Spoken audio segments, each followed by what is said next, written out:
Hello, எங்கள் பையனுக்கு காலாண்டு பரீட்சை எக்ஸாமுக்கு லீவ் விட்டாச்சு 10 நாள் 9 நாள். அதனால் கொஞ்சம் அவனை கூட்டிகிட்டு முத்துமலை முருகன் கோயிலுக்கு பக்கத்தில் தான் இருக்கிறேன். கொஞ்சம் சப்ஸ்கிரைப் பண்ணுங்கள். புது யூடியூப்பரு, தம்ப்நெயில் கூட கிரியேட் பண்ண தெரியாது எனக்கு இப்போதைக்கு. கூடிய சீக்கிரத்தில் அதை தெரிஞ்சுக்குவேன். அதனால் என்னுடைய முகத்தை காமிக்கிறதுக்கு கூச்சமாக இருக்குது. அதனால் எங்கள் மாமன் பையன் சக்திவேலுவன், இது எங்கள் பையன், எங்கள் பாப்பா பாருங்கள். முருகன் கோயில் இந்த ரயில் பிரிட்ஜை தாண்டி போனால் தெரியும். பக்கத்தில் இங்கேருந்து 1 கிலோமீட்டர் தான் இருக்கும். அடிக்கடி போவோம்.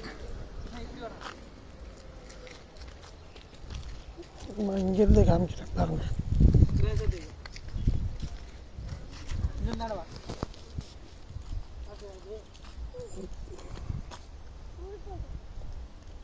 தெரியுதுங்களா? முருகையா எங்கள் பாப்பா பாடுறது பாருங்க.